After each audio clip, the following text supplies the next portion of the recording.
Hi friends, and welcome back to the Very Good Gardening Podcast. I'm your host, Kristen McCoy, and today I'm here to talk to you about all of the mistakes that I make in the garden.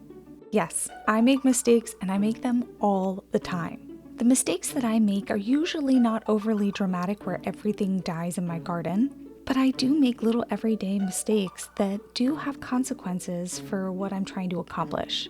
Today I'm going to talk about those little mistakes that I make even after years and years of gardening and harvests and starting seeds and doing this season after season. There's this idea that some people are born with a green thumb and others are born with a black thumb.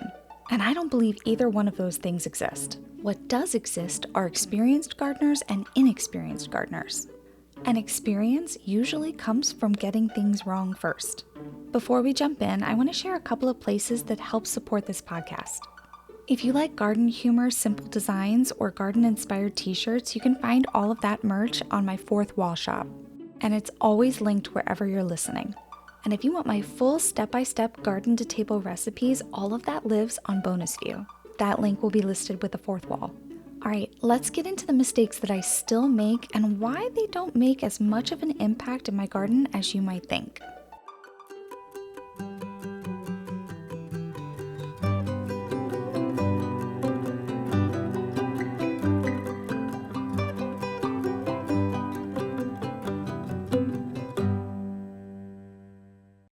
All right, let's talk about why green thumbs and black thumbs just don't exist. Gardening is a skill, it's not a personality trait.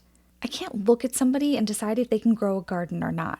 Every single person that starts a garden starts with no experience. For me, I lived in a townhouse for 10 years and we only ever had a back deck, which is where I could keep all of my containers. I didn't have a yard and I had to plant everything in pots. That was the extent of my gardening experience. While this house was being built, I had 14 months to sit in my parents' basement and read every book that I could find, listen to every podcast, and follow all of my favorite influencers. This gave me as much knowledge as I could possibly have to get starting at the big level of gardening that I'm at right now. When I got to this property, I hit the ground running and I started everything that I could possibly think of. That was probably a mistake, but it worked out because even in my failures, I was able to learn a lot. And even still, now, I've been gardening for about 16 or 17 years now, and I'm still learning because I'm still making mistakes.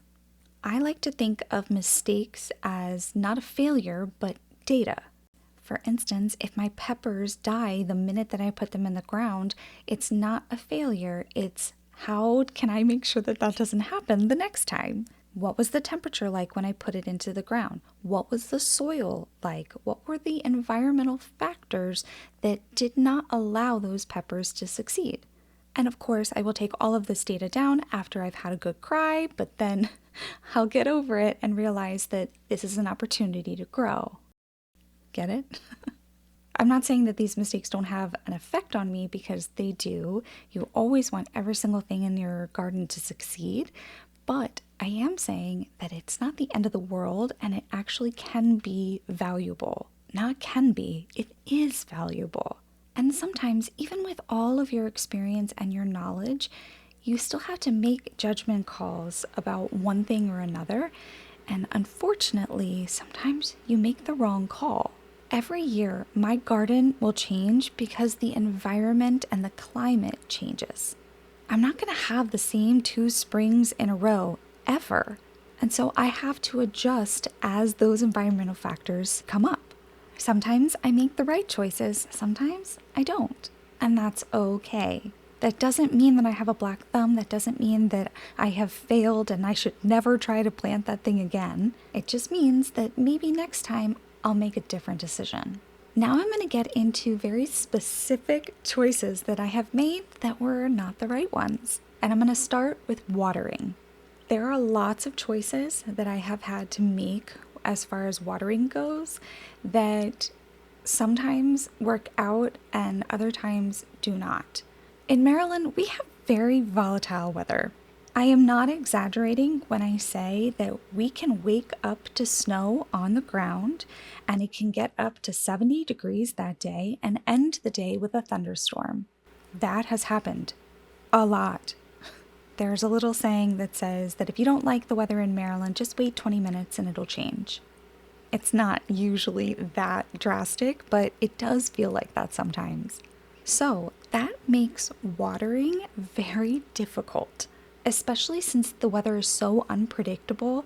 If I water my plants because, oh my gosh, we're in the middle of a drought, sometimes we'll get a massive, massive thunderstorm, and all of a sudden, now my plants are well overwatered.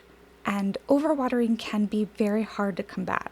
I really do try my best to make sure that I check the weather every single day, especially during the summer, to make sure if I want to water that afternoon or not.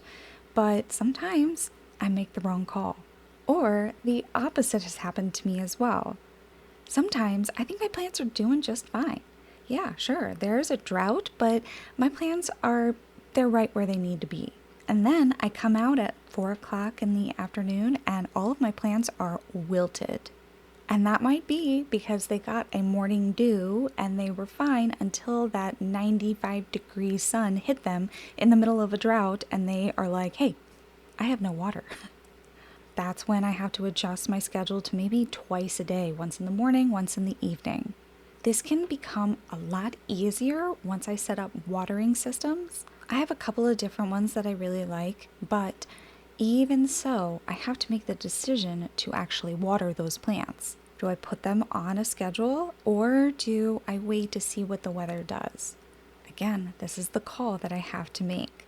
I've also made the mistake of trusting that my watering systems were functional without actually checking them first, and then going on a week-long vacation to come back and find out that no, they were not actually functional. And it's totally my fault because, I attached something the wrong way and I didn't check it. And that's a mistake, and that had some pretty bad consequences. Luckily, I only had to make that mistake one time, and I check all of my watering systems before I go on any kind of vacation now. That happened a few years ago, and that's not happened since because I always double and triple check my watering systems before I leave the house. Something that I do quite frequently, still even to this day, is forgetting that my containers need a lot more water than my in-ground or raised beds.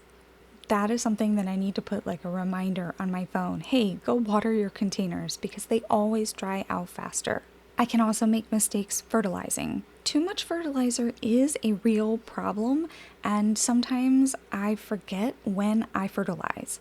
That's more of a not writing things down issue than it is the actual fertilizer. I have all the intentions of giving my plants the food that they need, and then just forgetting to actually log that down and be like, hey, oh my gosh, I forgot. I haven't fertilized in 2 weeks when really it's only been 2 days. That mistake is usually really difficult to correct, but most of the time the plant survives. I just have to make sure that I baby them for a while. And no fertilizer. Another problem and mistake that I have made with fertilizing is giving the wrong kind of fertilizer at the wrong stage of the plant. So for instance, I do not want to give a whole bunch of nitrogen to a plant that is in a flowering state. That's because nitrogen is going to promote leafy growth when really I don't want that. I want it to promote flowering so that I can get the fruit from the plant, which is the whole point. If my plants are in a flowering state, I'm going to give them potassium, definitely not nitrogen. But sometimes I just goof up and I make a mistake. And all of a sudden, those plants are dropping flowers and they're growing like crazy. Nitrogen, phosphorus, potassium, those are all the macronutrients that a plant needs to grow and thrive. But giving them at the right stage is really important. Another mistake that I haven't made in a while because I have learned from it is granular versus liquid fertilizer. Granular fertilizer is going to be a slow release fertilizer, so you want to give that in the planting hole while you're planting it. And then liquid fertilizer is going to be for when you are giving that fast acting boost. Adding granular fertilizer and expecting results quickly is just not going to happen. So I like to use granular fertilizer in the beginning of the planting, and then I'll use liquid as we move forward. But I only know that because of the mistakes that I've made. And now you know that, so you don't have to make that mistake either. Let's move on to mulching. Last year, I made a very, very good decision to mulch early and heavily. And the reason I made that decision is because the year before, the weeds were out of control. Even with all of the mulching that I did the year before, it didn't make any difference because I made 3 key mistakes. Number 1, I waited until I saw the weeds in my garden. That's too late. I mean, of course, you can always take all those weeds out and then add the mulch, but that's not what I did. I planted everything, I saw the weeds popping up, and then I added the mulch on top of the weeds. That was mistake number 1. Mistake number 2 allowed those weeds to come right up through the mulch. And that is that I put the mulch down very, very light, like 1 inch thick. Those weeds did not care. They came right through those little wood chips and they were like, hey, time to party. You have to put down the mulch at least 3-4 inches thick for it to make a difference. My mulch in my garden is there for 2 reasons. Number 1, to block out the light so that weeds don't grow. And number 2, to help regulate the moisture around my plants. And the third mistake that I made was only putting the mulch around the plants. First of all, it looked really silly, and second of all, it did nothing because the weeds just found their way in between my little mulch circles that I had. So then I had to do even more weeding, and then I added mulch there, and I was mulching pretty much the entire summer. So last spring, I decided that I was going to mulch early and heavily and evenly, and that made a huge difference in my garden. The weeds were so well controlled, they were the cleanest garden beds that I have had. So I will be doing that again this year for sure. Here's the reality of mulching. It is very tedious and it's certainly not glamorous work. I hate it. I really hate it. It takes so much time and sometimes it's really backbreaking because you have to move in between the plants and make sure that you don't break them, which is really, really sad when that happens. And so sometimes you just want to take some shortcuts, but don't do it. There truly is no point in mulching unless you're going to mulch the right way. And the best part is that if weeds do happen to make their way up through that thick mulch, you can pluck them out very easily. Because they had to climb through all of that mulch, the plants are very weak and they don't have developed roots. I'm a big supporter of mulch, as you can tell, because it made such a huge difference in my garden last year. Don't take the shortcut, do it the right way. You'll thank yourself later. Now we're moving into my number 1 biggest mistake that I have ever made in my garden, and that is during the hardening off process. When your seedlings are big enough and the weather is perfect, it's time to put them out into the garden. But skipping or shortening the hardening off process has consequences, and sometimes those plants cannot survive those consequences. A few years ago, I had a whole bunch of really super duper hot pepper plants. They were beautiful and they were thriving inside, and then it was time to put them out. I already knew about the hardening off process, and someone said, oh, I do my hardening off in 3 to 4 days and they do just fine. Peppers, they love the hot, they love the sun, so they should be okay. That advice was definitely the outlier, but I chose to go with that because it was the fastest advice that I had found. I want my peppers out in the garden faster. They love the heat, they love the sun. I'll put them out, they'll be okay. Spoiler alert, they were not okay. Sun Scald took down 10 of my super hot pepper plants that season. Luckily for me, I had a lot of other plants that I was planning on selling or giving away, so I just replaced them and then I added a shade cloth. And so every year I do a 2-week hardening off process. 2 weeks is a long time, especially if you have very unpredictable weather like we do. But seedlings really need to be adjusted to the sun very gradually. But it's not just the sun, it's also the wind. Wind can do just as much damage to a seedling that the sun can. And unfortunately, if you just put your plants out there, there's really not much you can do to help block wind from those plants. I can block a good portion of the sun with shade cloths, but I can't do that with wind. I also made the mistake of keeping my seedlings inside when we've had storm after storm, like 3 or 4 days in a row, and then just continuing the process as if nothing happened. I did get the advice that the plants would be just fine, but they weren't. I wish I'd listened to my instincts on that one and kind of started the process just a few days before.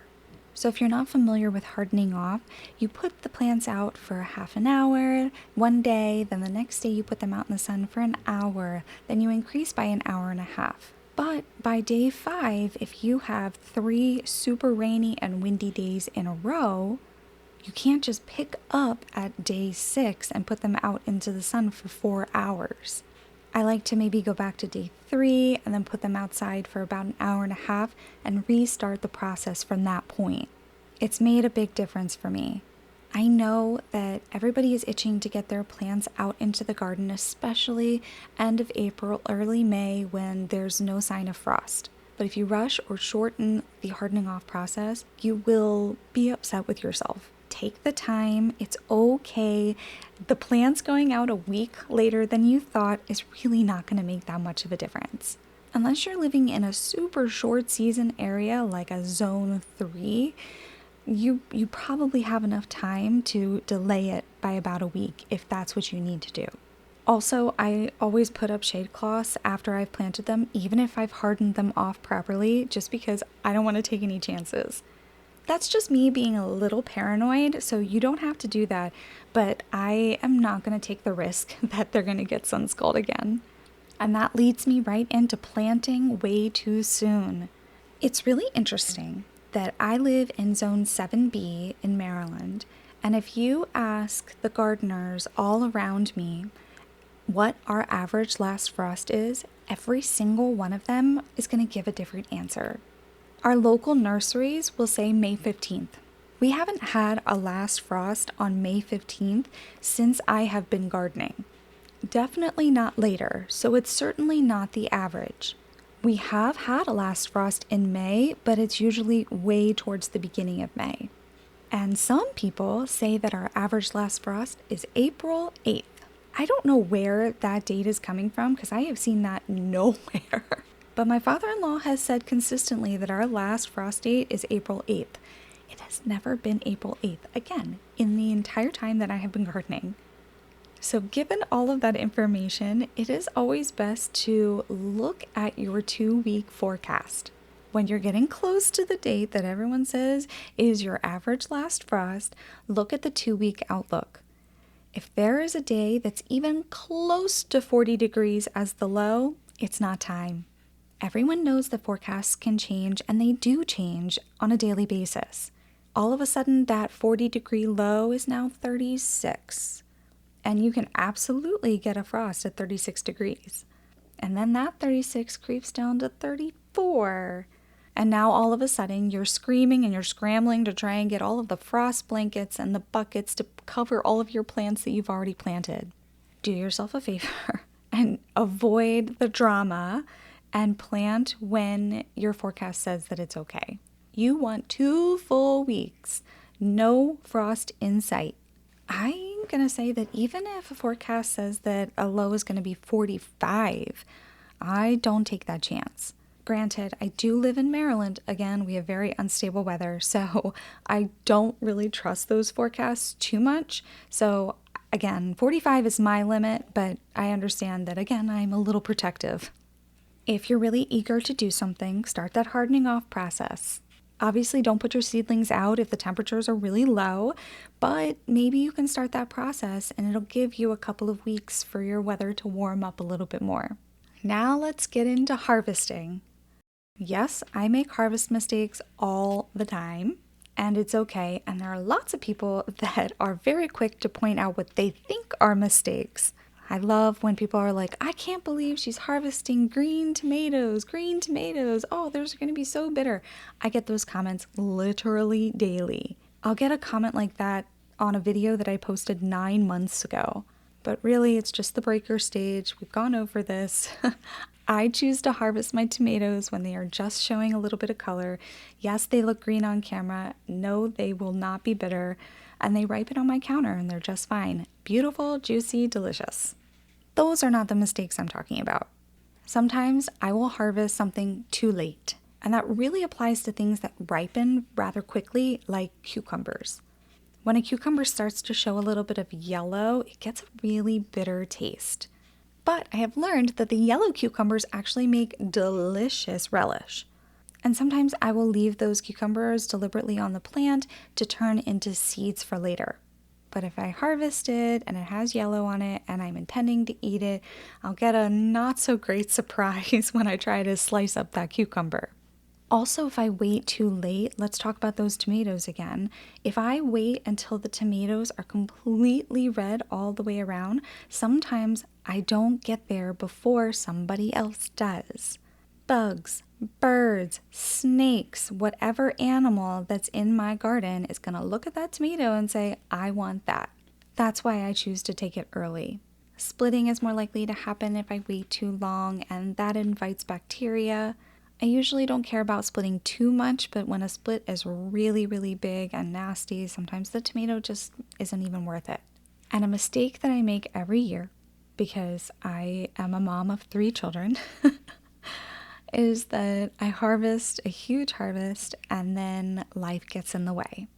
I either forget to put it in the fridge, or I forget to preserve it, I forget to give it away to friends and family. Sometimes I forget a basket on the counter of different fruits and vegetables and they go bad.